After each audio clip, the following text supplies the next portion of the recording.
Welcome to our virtual disaster recovery town hall. Each week, subject matter experts from the city of Pasadena will provide recovery information to those affected by the Eden fire. This week features departments including Pasadena Transportation and Public Works.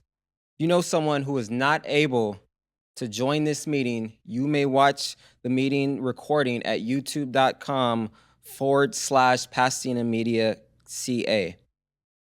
My heart and mind are with those who have lost their homes, their businesses, their neighborhoods, and their safe spaces they've once relied on as a result of this devastating disaster.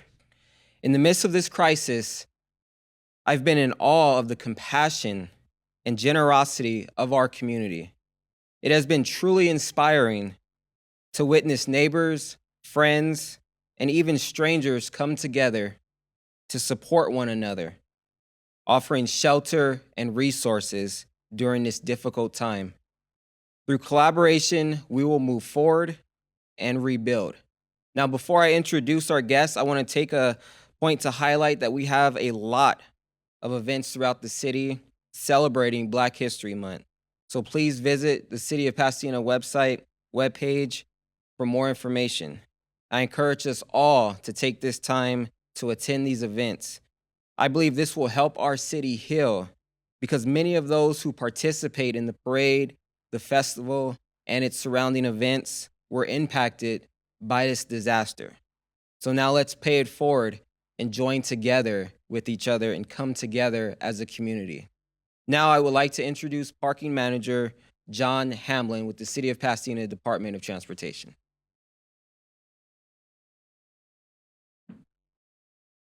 Good afternoon, everyone. To echo the comments of Councilmember Jones, my heart goes out to everyone who's been impacted. We in the Department of Transportation certainly want to help, and so I'm here to give an explanation of our parking enforcement practices currently and some updates there, and then some opportunities for permits as well for those who have been impacted by the fire. We are currently enforcing safety violations throughout the city. That includes red curbs, daylighting, which is coming within 20 feet of an intersection, and fire hydrant blocks. So we are enforcing those currently. We're also enforcing parking meters and time limits in the business districts, street sweeping, oversized vehicle violations, and the 72-hour parking limit. Starting Monday, February 17th, we will begin enforcing preferential parking districts. These are streets where a permit is required to park during daytime hours. And then on Saturday, March 1st, we will resume enforcement of the overnight parking prohibition, which begins, it's from 2 to 6 a.m. citywide. Again, we start that on Saturday, March 1st. We have some new no-fee permits for vehicles that were displaced by the fire. We have available a preferential guest permit. Those are for daytime preferential parking streets where a permit is required to park during daytime hours. And we also will have overnight parking permits for overnight parking for streets they're not eligible, streets posted as red flag, no parking streets are not eligible for these permits. And then we also have a 30-day parking facility pass. So for individuals who are impacted by the fires, or if you're hosting people who are impacted by the fires and you need parking for additional vehicles, please contact the parking office.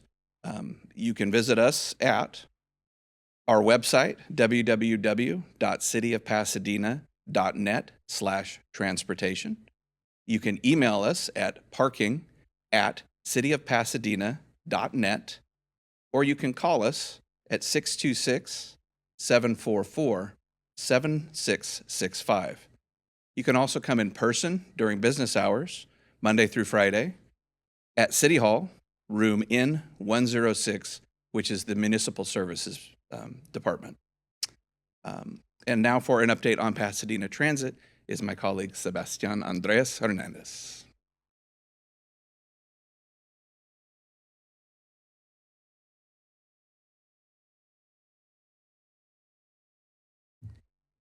Hello.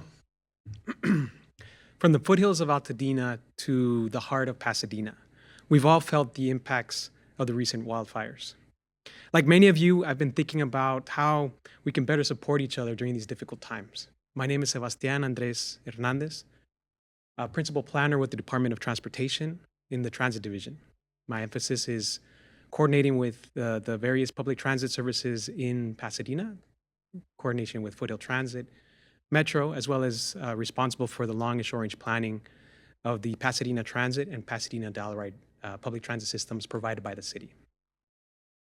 Following the wildfires, many of the streets where our buses travel were impacted, and we had to reduce service, detour routes, in some cases, suspend service.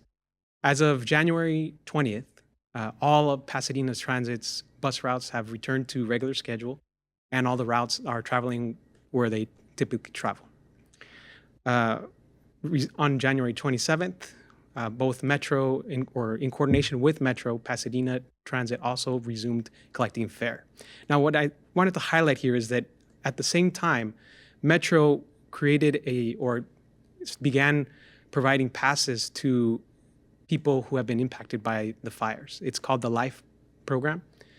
And it's a pass that is a free pass for 90 days throughout LA County with over 15 public transit agencies throughout LA County from the beach to the foothills.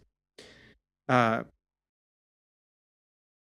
it's as well serving on Pasadena Transit. This program or this pass can be picked up, or you can sign up online. You can go to pasadenatransit.net, and we have a banner at the top of the page that will take you to the sign up.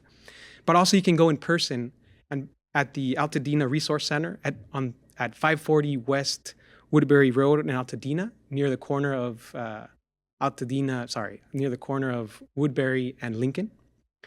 Metro will be there through February 16th from 9 a.m. to 4 p.m. and you can pick up the pass.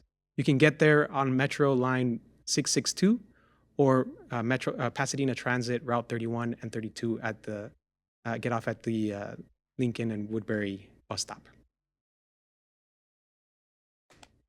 In addition, Pasadena Dollaride is one of Pasadena's public transit services focused on serving the older adult community as well as people with a disability. It's a public transit service where you become a member. If you're already a member or you become a member, you would call our dispatching office and schedule a ride to pick up from your house and go to church, go to your medical appointments, go shopping. It's really public transit for older adults and people with a disability. Through following the wildfires, that service is also free. Just be sure to let our office or the dispatchers know that you have been impacted by the fires, and you'll get provided free service similar to the LIFE program being provided by Metro and Pasadena Transit. Recently, DOT staff has been coordinating with PUSD to help students and families that have had to change schools due to the fires. One example is with Elliott Middle School. The students are now going to McKinley, and in preparation for that, there was a fact sheet that you can see on the screen, which highlighted the various routes that you could take, a number of routes that go through there, both Pasadena Transit and Pasadena Transit and Metro routes that serve the school. In addition, not just because of the fire, but there is Pasadena Unified School District participates in the Go Pass program. It is free rides. It's a pass for all PUSD students from kindergarten to high school. All PUSD students from kindergarten to high school can pick up their pass from the school office and begin tapping on Pasadena Transit as well as Metro and the over 15 other public transit agencies from the beach to the foothills.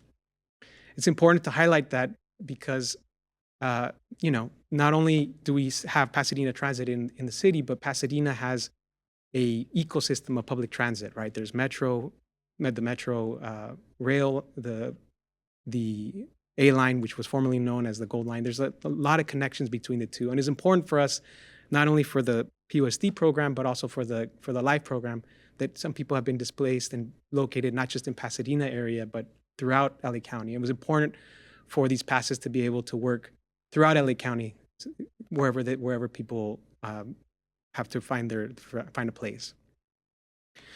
Last but not least, I wanted to highlight that Pasadena Transit, as well as Metro and various other public transit agencies, do provide real-time arrival information of the buses. So if you're at a bus stop or if you're on your phone or on a computer, you can zoom into the bus in a Google Maps, and it'll tell you what time the bus is coming.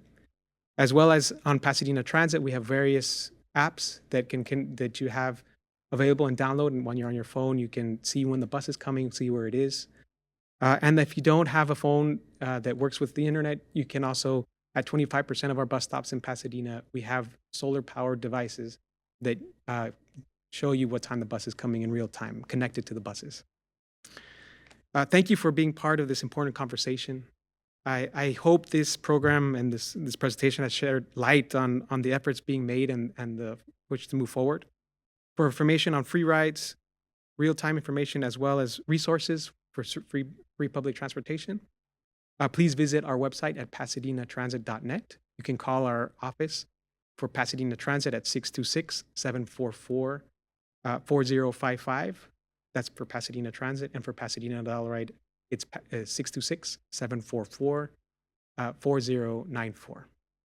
From the foothills of Altadena to the heart of Pasadena, we are committed to serving you, and providing mobility is our top priority.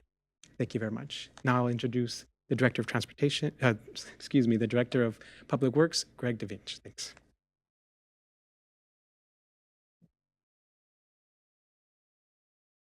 Hello, my name is Greg DeVink. I'm the Director of Public Works for the City of Pasadena. I'd like to start off with a good news announcement. I'm responsible for the green waste cleanup after the wind event, and as of Wednesday this week, every street in front of every block has had at least one pass-through with a crew of laborers and heavy equipment. It's been a round-the-clock effort for weeks, 4 weeks, working 7 days a week, long days. It's resulted in approximately 3,000 Super 10 dump trucks full of green waste hauled away. Yes, there is still green waste in the streets, and that's almost exclusively from residents and landscapers and such bringing green waste out after we made our first pass, so please stop doing that. We do also have had issues with non-green waste mixed with green waste. Please do not throw out trash with your green waste. Our trash service is all back to normal. Please use your cans with the additional green waste and solid waste. Our bulky item process is also back to normal. You may notice a slight buildup of bulky abandoned items in the right-of-way in the month of January. That's because that program is paused and those resources are used to gather Christmas trees for that month. Now that we're in February, everything's back to normal.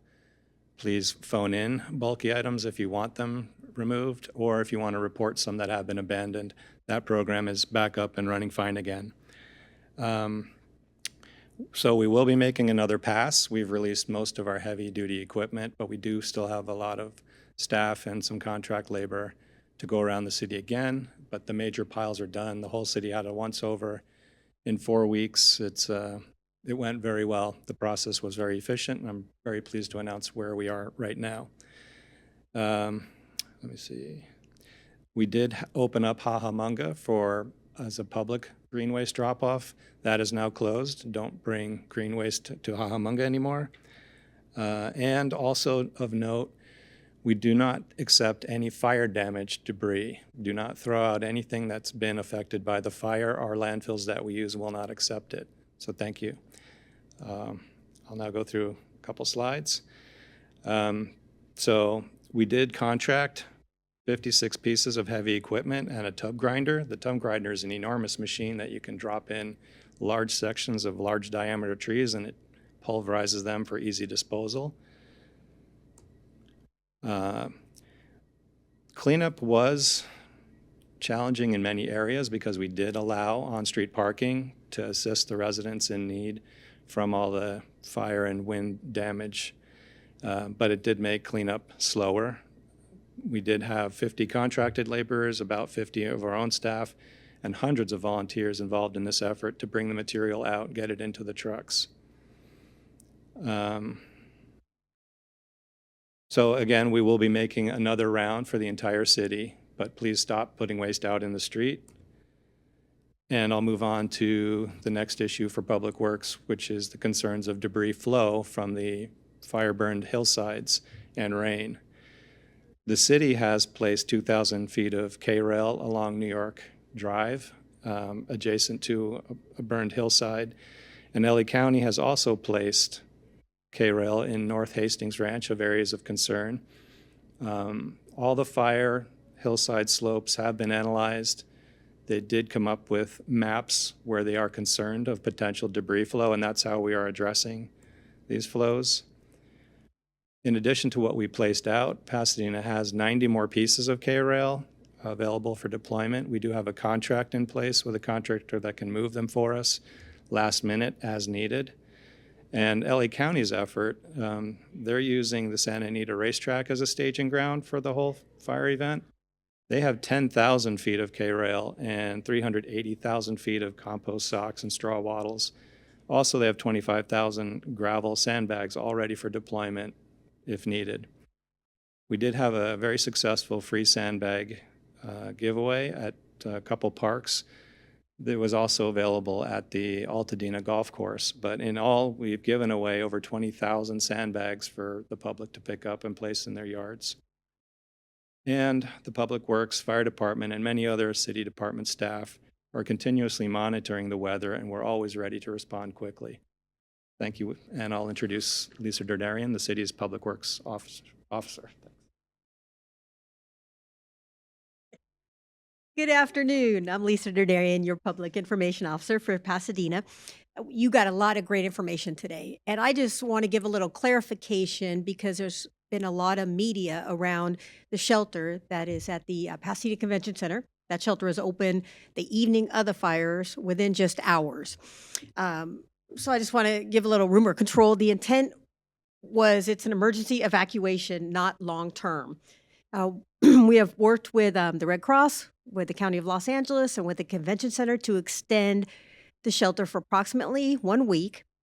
And I want to make it extremely clear, we are not locking anybody out, shutting anybody from their interim housing and or another shelter location, which will more than likely be downsized because there's a few hundred people at that location now. It has nothing to do with filming. Again, that's a rumor that was out there too, that we're moving the shelter because of filming opportunities. And we have confidence, 100% confidence that the American Red Cross and the county will fulfill their mission to helping those in disaster relief and those that have been impacted by these fires. So again, our hearts go out to everybody that's been impacted. We will continue these town hall meetings through the end of February, so a few more Fridays at 12:30, and then we will have the recording online. And we encourage you to visit citypasadena.net for the latest information on the Eaton fire. We thank you very much for joining us today.